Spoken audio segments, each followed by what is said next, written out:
우리가 성령 강림주의를 지키면서 새 시대가 열리다, 이런 제목으로 말씀을 나눴어요. 새 시대가 시작되다. 성령 강림과 함께 참으로 놀라운 새 시대가 시작이 됐잖아요. 그리고 지난 주일에 이런 말씀을 드렸는데 혹시 제목이 생각나는 사람 있어요? 새 시대 다음에 뭐였죠? 모두 속으로 정확하게 맞추셨어요. 새 공동체가 시작이 되다.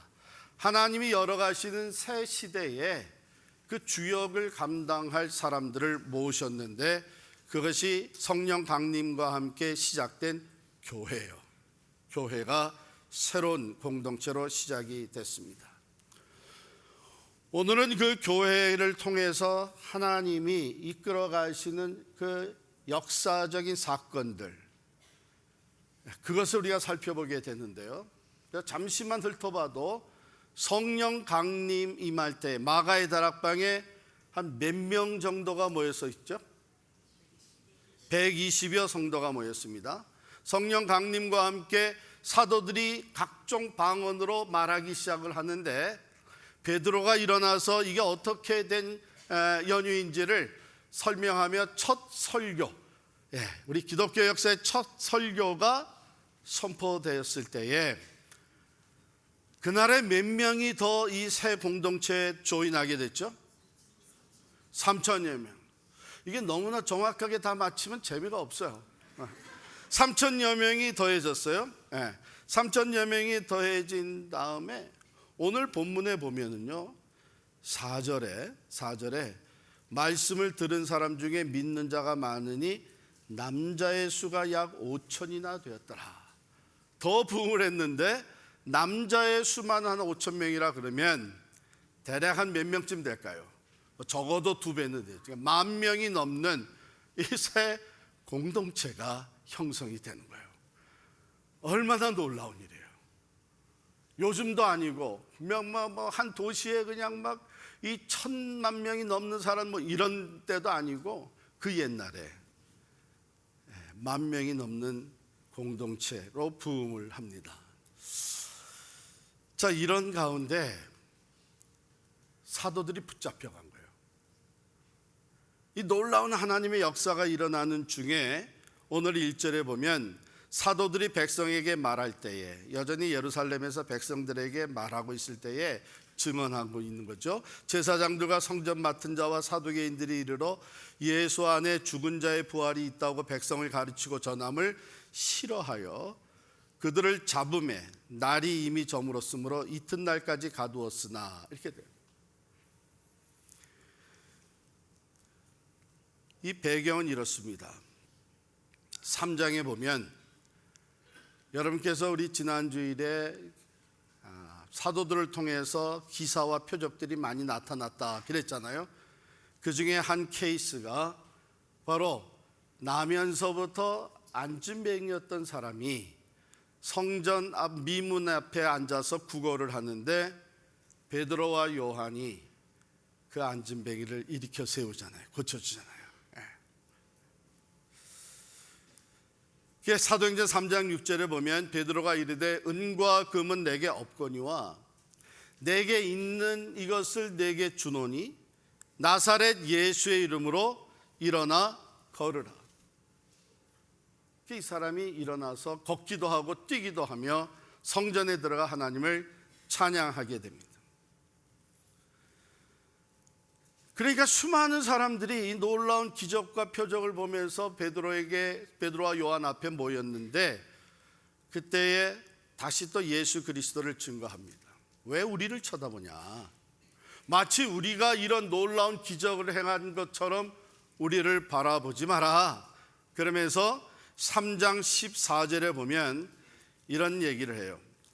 너희가 거룩하고 의로운 일을 거부하고, 예수 그리스도죠, 도리어 살인한 사람을 놓아주기를 구하여 바라바였죠.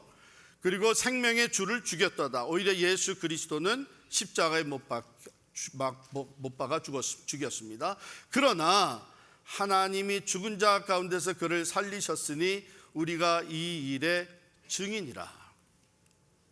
우리는 증인이, 우리가 한 것이 아니라 어떻게 이 사람이 일어나 고침을 받고 걷기도 하고 뛰기도 하게 됐느냐. 16절에 보면 그 이름을 믿음으로, 예수 그리스도의 이름을 믿음으로 그 이름이 너희가 보고 아는 이 사람을 성하게 하였나니 예수로 말미암아 난 믿음이 너희 모든 사람 앞에서 이같이 완전히 낫게 하였느니라. 할렐루야. 이렇게 증언을 하다가 붙들려 간 거예요. 왜냐하면은 4장 1절 본문 1절에 보면 제사장들과 성전 맡은 자와 사두개인들이 와가지고 예수 안에 죽은 자의 부활이 있다고 백성을 가르치고 전함을 싫어했다. 이렇게 돼 있어요. 싫어했죠. 여러분, 제 아내와 제가 이제 신학교를 졸업하고 지난 한 37년간을 이제 목회를 해오고 있습니다.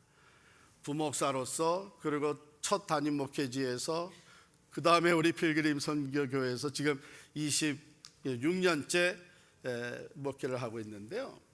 참 하나님께서 그 사역지마다 많은 일을 행하셨어요. 정말 하나님이 행하신 일들을 많이 보여줬어요. 그러니까 그럴 때마다 우리 모두가 다 감사하고, 특별히 목회자는 위로와 격려와 새 힘을 얻고 참 하나님이 살아계심으로 인하여 더 담대하게 목회를 하게 되죠. 그런데 그런 일이 생길 때에 모두가 다 기뻐하고 감사하고 하나님을 찬양하는 것이 아니란 말이에요. 그 중에는 종종이 아니라 거의 매번 하나님이 새 일을 행하실 때는 그것을 또 반대하고 방해하는 이런 사람들도 꼭 있었어요. 특별히 그 사람들이 어떤 사람들인가, 변화를 싫어하는 사람들, 뭔가 새로운 변화가 일어날 때 오히려 그것을 두려워하고 그것을 꺼려하는 사람들, 이런 사람들을 우리가 대표적으로 어떤 사람이라고 부릅니까? 맞았어요. 지금 속으로 다 얘기를 했어요. 기득권 세력들. 이미 자기들이 원하는 것을 쟁취하고 누리고 있는 사람들은 그것이 아무리 하나님이 행하는 새 일이라도 변화를 원치 않는 거예요. 오늘 나온 사람들이 바로 그 세력, 제사장들, 또 성전 맡은 자. 성전 맡은 자는 단수로 써 있죠. 제사장들과 사두개인들은 복수인데 성전 맡은 자는 단수로 돼 있어요. 이 사람이 그냥 뭐 하는 사람이냐? 경비대장이라고 해석을 붙여 있는 걸 여러분들이 볼 수 있습니다. 예루살렘 성전은 유대인들에게 있어서 가장 중요한 장소잖아요. 그러니까 예루살렘 성전의 치안은 철저하게 유지해야 되는 거예요. 그러니까 예루살렘 성전의 치안을 맡아 있는 그 경비원들이 있는데 그 경비의 대장된 사람이 바로 성전 맡은 자라, 이렇게. 그럼 이 사람은 그 당시에 얼마만큼의 영향력을 가지고 있었나 하면, 제사장 중에 우두머리가 누구예요? 대제사장이죠. 대제사장이 당시 유대 사회의 제1가는 리더라면 이 성전 맡은 자가 서열로 따지면 제2인 자예요. 그리고 사두개인들, 바리새인들은 경건주의자로서 율법을 철저하게 지키는 것을 주장을 하고 그것을 프랙티스합니다. 사두개인들도 유대인들이지만 이들은 오히려 세상의 정권, 권력, 그리고 부, 이런 것을 원했어요.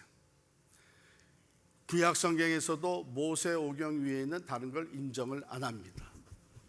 근데 특별히 또 다른 게 뭐냐 하면 부활을 인정을 안 해요. 바리새인들은 부활을 인정을 하는데 사두개인들은 부활을 인정을 안 합니다. 당시에 로마 제국 산하에서 권력과 또 부에 관심이 많았던 사두개인들은요, 이 로마와 아주 친밀하게 교제를 하면서 그 정권의 힘을 얻습니다. 그런데 예수 그리스도의 등장과 함께 십자가와 부활의 사건 이후에 이제 사도들이 또 십자가와 부활을 증거하면서 놀라운 기적과 표적이 일어나니까 백성들이 새로운 공동체에 막 모여들면서 야, 이거 잘못하게 되면 로마가 두려운 마음으로 진압을 나서겠다, 이런 불안이 생긴 거예요. 그래가지고 이들이 사도 두 사람 베드로와 요한을 잡아들여요.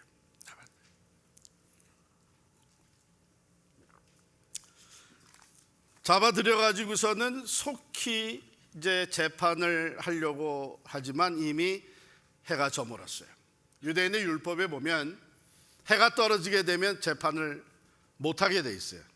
그 다음날 다시 새날이 시작이 되면, 해가 떠오르면서 새날이 시작이 되면 재판을 할 수 있습니다. 그래서 잡아 가두었는데 그 다음날 대제사장과 안나스와 가야바와 이 모든 장로들과 관리들, 서기관들이 다 모인 거예요. 이게 산헤드린이죠. 최고 결정기관인 통치기관 유대인들의 산헤드린이 모인 거예요. 그러니까 앞서서 이 사람들이 대표로 가서 사도들을 데려다가는 그 다음에 공식적인 재판을 통해서 이 사람들을 사도들을 처리하려고 그런 거예요.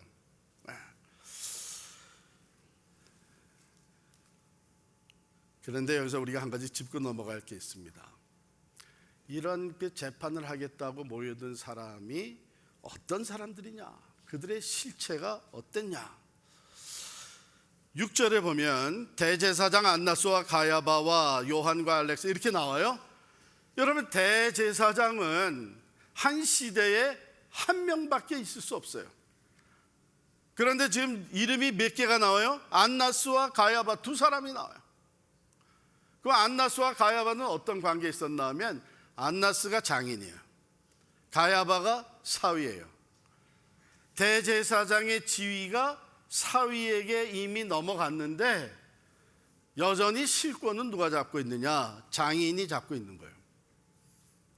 그러니까 벌써 이것이 종교적으로, 정치적으로 부패된 상황을 우리가 한눈으로 볼 수가 있죠. 그리고 거기에 이 바리새인들과 사두개인들이 항상, 이 사람들은 신학적인 차이와 또 그 정치적인 활동 때문에 바리새인들은 이 독실한 신앙의 사람들은 정치에 참여하면 안 된다, 그러면서 경건 생활에만 집중을 했는데, 사두개인들은 정치 활동을 하면서 권력을 쥐고 그리고서는 자기 로마와 가깝게 지낸단 말이에요. 그러니까 원래 또 거기다가 서로 신학도 안 맞고 부활을 인정하고 인정하지 않고. 그런데 이 바리새파 사람들과 사두개파 사람들이 하나가 됩니다. 예수 그리스도를 박해하는데 이미 하나가 됐었어요. 십자가에 못 박을 때 하나가 됐고, 지금도 그 사도들을 박해하는데 하나가 됩니다. 이 산헤드린은요, 예수를 죽여서 이제는 다 끝났다고 생각을 했는데 웬걸 부활했다는 거예요. 더 큰 영향력이 이제는 퍼져나가기 시작을 합니다. 거기다가 사도들이 기적을 행하고 예수님이 하던 일을 이젠 이들이 행한 이런 상황 속에서 긴급 대책회의가 모인 거예요. 이걸 어떻게 처리할 것이냐. 시기심과 두려움, 불안, 기득권 유지를 위해서 이 사람들이 모였어요. 그럼 이 사람들은 바로 얼마 전에 예수 그리스도를 십자가에 못 박은 사람들이에요. 이들이 모여서 베드로와 요한에게 질문을 합니다. 7절 말씀 보세요. 사도들을 가운데 세우고, 여러분 사내들의 멤버가 다 몇 명이었죠? 70명. 그 권세 잡은 자들이 70명이 딱 둘러서 있고 그 한가운데 베드로와 요한이 있는 거예요. 그 상황 자체가 굉장히 위협적인 그런 분위기예요. 거기다 세워놓고 질문을 합니다. 무슨 권세와 누구의 이름으로 이 일을 행하였느냐? 배후에 누가 있냐? 누가 너희에게 이런 권한을 줬느냐? 누가 너희로 하여금 이런 행동을 하게 하고 이런 소용돌이를 일으키게 했느냐? 이런 질문이에요. 여러분, 근데 이 질문은요, 이 사람들이 전에 예수님께도 했던 똑같은 질문이에요. 예수님을 붙잡아다가는 신문할 때 뭐라 그랬냐면은, 예수님 앞에 시험을 하면서, 예수님을 테스트를 하면서 도대체 당신이 무슨 권세로 이런 일을 하느냐? 백성들을 가르치고, 그래 기적을 행하고, 그래서 사람들을 모으고, 무슨 권세로 이러냐? 스펙을 보니까 예수가 무슨 대단한 율법 교사에게 교육받았다는 것도 없고, 아이비 리그 출신이라는 것도 전혀 없고, 하는 거 없는 거야, 아무것도. 그런데 너는 도대체 누가 파송을 했고 누구의 권한을 가지고 어떤 권위로 이런 일을 하느냐? 여러분, 그때 예수님이 뭐라고 대답을 했죠? 요건 모르시는구나. 예수님이 참 지혜롭게 그 질문을 다시 던집니다. 그래? 나도 너희에게 하나 묻겠다. 방금 너희가 세례 요한을 봤는데, 세례 요한의 그 권위는 하늘로부터 온 것이냐, 사람들로부터, 땅에서 온 것이냐? 질문을 던진 거예요. 그랬더니 이 사람들이 곤란해진 거예요. 만약에 하늘로부터 왔다 그러면 하나님이 주신 권위인데 왜 너희들은 그 세례 요한을 따르지 않았지? 왜 세례 요한이 하는 증거, 곧 내 뒤에 오시는 이 나사렛 예수가 바로 온 세상 죄를 지고 가는 하나님의 어린 양 메시아라는 것을 왜 받아들이지 않았지? 이렇게 될 거 아니에요. 그리고 반대로 땅으로, 사람들로부터 온 것이다, 그렇게 되면은 걱정이 뭐냐면 세례 요한을 따르는 백성들이 너무 많은 거예요. 가가지고 세례를 받고 세례 요한이 오실 메시아가 아니냐, 이렇게까지 얘기하는 사람들이 너무 많은 거예요. 그래서 우리가 그 세례 요한을 인정하지 않는다, 이렇게 얘기하게 되면 백성들의 난리가 일어날 수 있는 거죠. 여러분이 이런 상황에 놓이게 되면 뭐라고 대답하는 게 제일 빠져나가기 좋아요? 모릅니다. 모른다, 그런 거예요. 그랬더니 예수님이 그래? 나도 대답을 안 해주겠다, 그렇게 하신 거예요. 자, 그런데 이 사내들이 섰던 이 두 사도에게 똑같은 질문한 거예요. 무슨 권세, 누구 이름으로 이 일을 하느냐? 보세요. 근데 베드로가 담대하게 대답을 합니다. 그런데 베드로는 그 질문을 살짝 바꿔요. 이렇게 보시면 9절에 이렇게 돼 있어요. 만일 병자에게 행한 착한 일에 대하여, 남에서 안진병이 된 사람을 고친 거죠. 병자에 대해 행한 착한 일에 대하여 이 사람이 어떻게 구원을 받았느냐고 오늘 우리에게 질문한다면, 너희와 모든 이스라엘 백성들은 알라. 너희가 십자가에 못 박고 하나님이 죽은 자 가운데서 살리신 나사렛 예수 그리스도의 이름으로 이 사람이 건강하게 되어 너희 앞에 섰느니라. 와, 괜히 질문을 던진 거예요.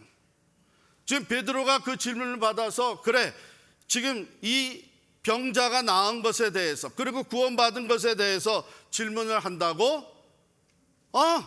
얼마든지 얘기할 수 있지. 이 사람을 건강하게 회복시키고 구원의 능력을 베푸신 이는 나사렛 예수, 너희가 바로 십자가에 못 박았던 나사렛 예수인데 하나님이 그를 다시 살리셨다. 그래서 이 사람이 이 회복과 구원을 얻게 된 것은 그 나사렛 예수의 이름을 믿는 믿음으로 된 것이다. 이렇게 선포를 해요. 이게 이제 깜짝 놀란 거죠. 먼저 놀란 것은 어떻게 저렇게 담대하게 얘기하냐. 지금은 어떻게 해서든지 빠져나가기를 모색해야 되는 이런 상황 아니겠어요? 그런데 두려움이 없이 담대하게 선포를 합니다. 그런데 거기서 그치지 않아요. 11절에 가게 되면 이것은 이미 예언되었던 하나님의 말씀의 성취라는 것을 선포를 합니다. 이 예수는 너희 건축자들의 버린 돌로서 집 모퉁이의 머릿돌이 되었느니라. 시편 118편 22절에 예언된 말씀이에요. 건축자의 버린 돌, 그러니까 성전을 짓는데, 집을 짓는데, 건축을 하는데 아이고 이 돌은 이거 아무 쓸모 없겠네 해서 내버린 거예요. 그런데 그 내버린 돌이 그 집의 머릿돌이 됐단 말이에요. 머릿돌이 캡스톤이 된 거예요. 그 예언의 말씀을 인용을 합니다. 그러면서 그게 바로 이 예수다. 너희들이 종교 지도자들로서 백성들의 신앙을 세워가고 예루살렘 성전을 세우고 이 백성들을 다스리는 가운데 이 집을 짓는다고 하자. 그런데 너희가 쓸모없다고 버려 십자가에 못 박은 이 예수가 바로 머릿돌이다. 여기 인용은 안 했는데요, 시편 118편 22절 그 다음에 나오는 말씀을 보게 되면 그 다음에 나오는 말씀에 뭐라고 기록이 되어 있냐면요, 바로 하나님께서 이 일을 행하셨느니라 하는 게 있어요. 하나님이 예언하시고 하나님이 성취하신 일, 즉 예수 그리스도를 통해서 하나님의 구원의 성취가 이루어진 것을 선포를 해요. 그런데 또 여기서 머물지 않고 12절에 보면, 우리 다 같이 읽겠습니다. 12절 시작. 다른 이로서는 구원을 받을 수 없나니 천하 사람 중에 구원을 받을 만한 다른 이름을 준. 예수 그리스도를 통해서 구원을 받게 된 예수 그리스도가 모든 하나님의 구원의 역사의 중심에 있다고 하는 것을 선포를 합니다. 예수님을 빼면 구원이 없다는 거예요. 예수님을 빼면 하나님의 나라가 없다는 거예요. 예수님이 선포되어지면서 구원이 이루어지고 예수의 이름을 믿음으로 말미암아 하나님의 나라 백성이 된다고 하는 것이죠.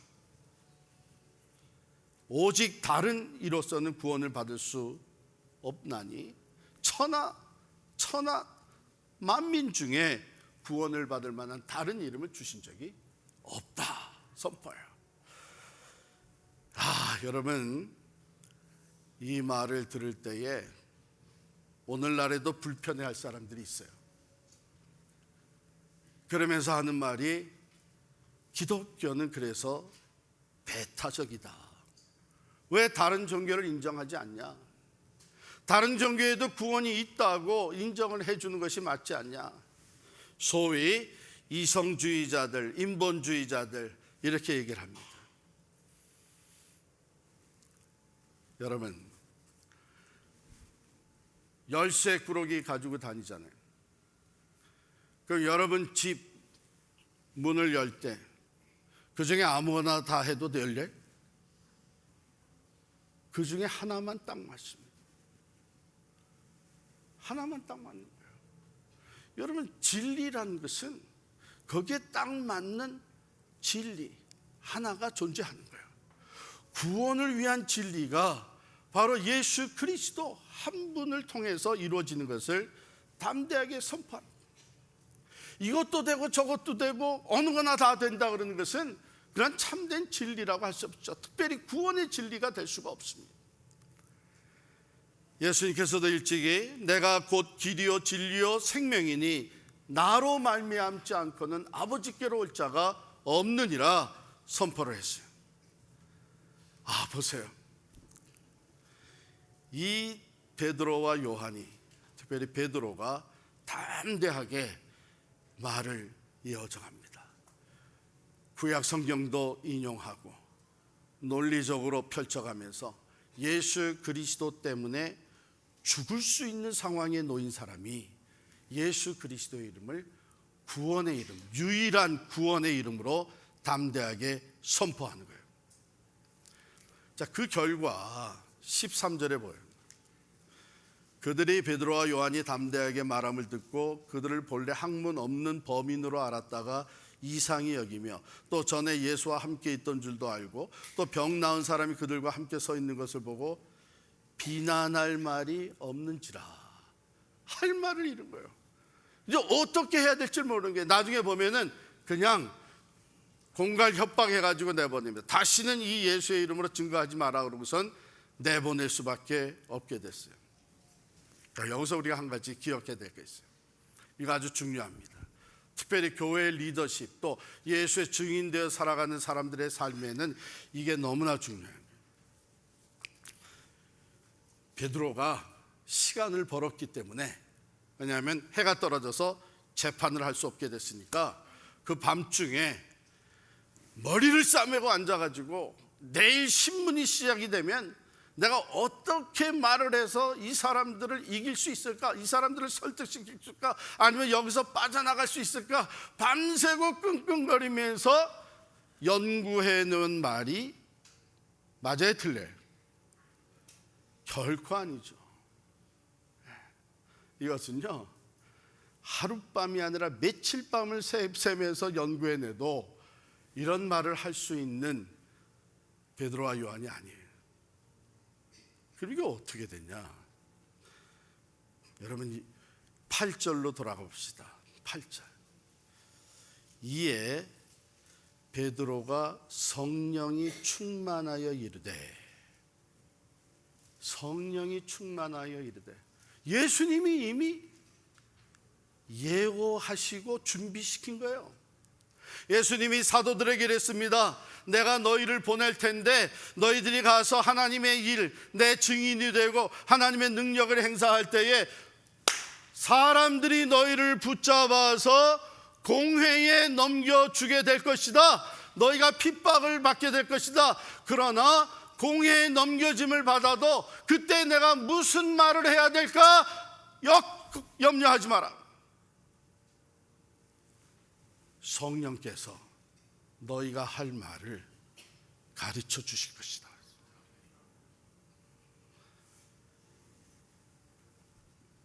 교회의 리더십에 가장 중요한 것이 이거예요. 우리가 터득하고 배우고 쌓아온 학문과 우리의 경험과 이론을 가지고 리더십을 발휘하는 게 아니에요. 물론 그것도 필요합니다. 그러나 교회의 리더십은 성령의 충만한 가운데 하나님이 주시는 지혜와 하나님이 주시는 말씀과 하나님이 주시는 능력과 하나님이 주시는 성령의 은사를 가지고 발휘하는 것이 교회 리더십이에요. 그렇기 때문에 여러분, 교회에 문제가 생기고 어려움이 생기고 갈등이 일어나면 군데군데 모여서 수덕수덕거리고 이것을 어떻게 해결할 거냐 밤새 회의하고, 그것보다 그것은 사람의 생각으로 자꾸 끌려다니게 됐는데 하나님 앞에 기도해야 돼요. 하나님의 성령, 하나님의 영이 우리를, 내 생각을, 내 마음과 내 그 지혜와 내게 주시는 그 능력으로 내가 리더십을 발휘하기 때문에 교회가 문제를 해결할 수, 어려움을 극복해 나갈 수 있는 거예요. 제가 종종 듣는 얘기가, 교회에 어려움이 생기고 분쟁이 일어나고 다툼이 일어나면요, 당분간은 교회 출석하는 숫자가 늘어난대요. 네. 싸움 구경 오는 사람들, 나도 가서 또 한마디 해야 되겠다고 하는 오는 사람들, 또 끌어들이는 사람도 있어요. 이때 한 사람이라도 더 끌어들여가지고 내 편을 더 늘려가겠다. 그래서 교회가 다 망가지는 거예요. 문제가 생기면, 위험한 일을 당하게 되면, 어려움이 봉착하게 되면 교회는 기도해야 돼요. 성령의 충만한 역사 속에서 주시는 지혜와 능력과 성령의 은사로 인해서 문제를 해결하고 극복하고 오히려 교회가 교회다운 모습으로 세워지게 되는 줄을 믿습니다. 예수님이 말씀하신 대로 성령 충만한 가운데 베드로가 성령이 주시는 말씀을 선포하고 나가니까 공회원들 모두가 다 할 말을 잃어버립니다. 어쩔 수 없이 그들을 내보냅니다.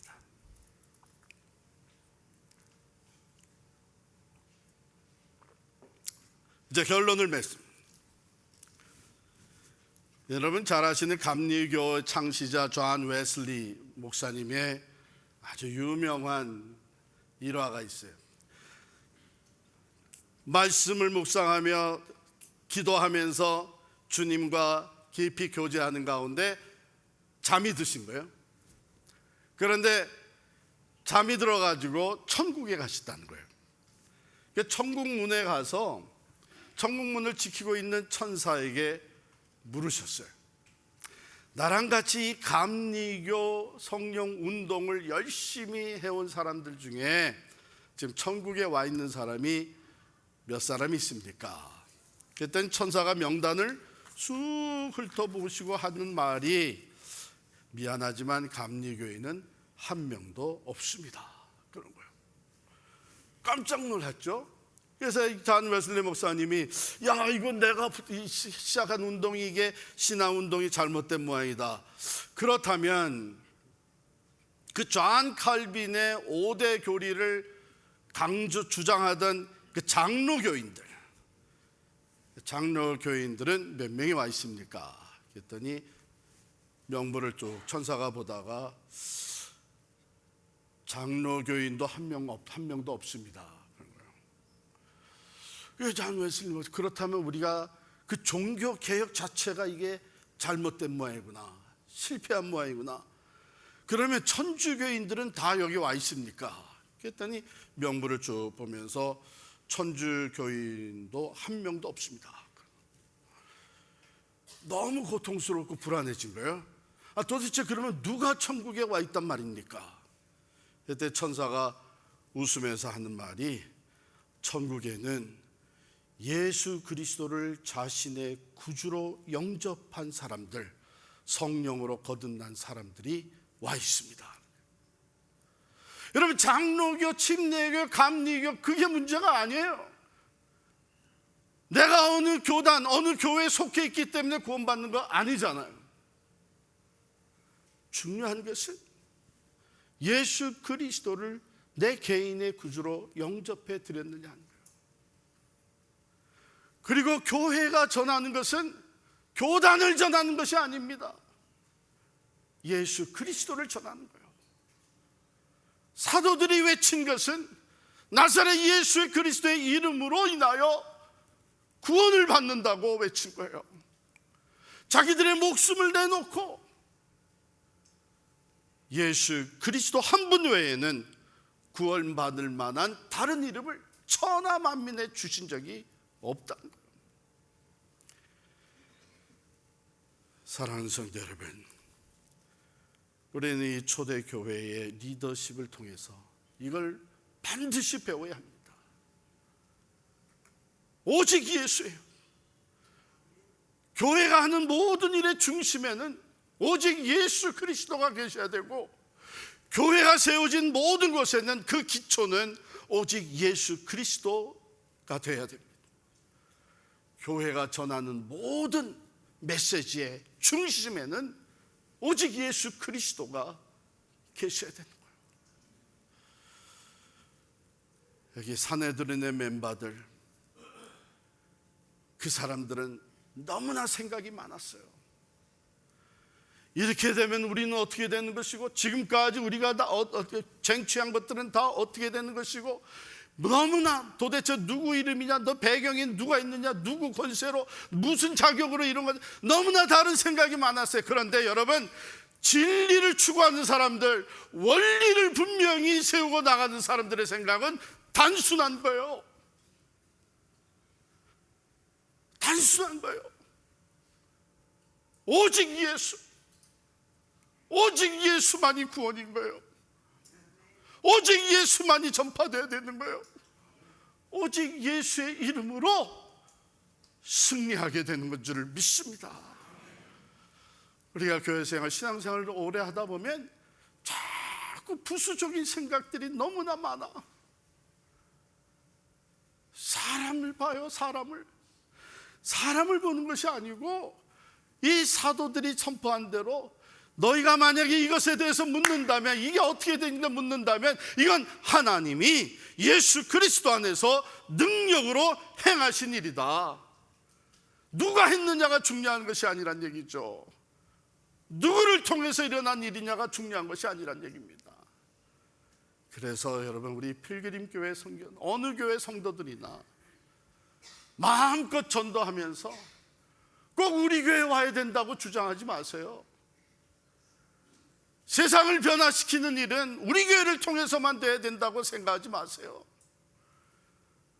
누가 하든지, 누구를 통해서 하든지, 그건 하나님이 하시는 것이고, 우리는 하나님이 행하신 일로 말미암아 기뻐하고 감사하고 하나님께 영광을 돌려야 될 줄을 믿습니다. 오늘 사도들과 같이 예수의 산 증인되어 살고자 하는 사람들에게 주시는 메시지, 여러분, 다른 것에 대한 관심은 자꾸 내려놓으시고 오직 예수 그리스도만을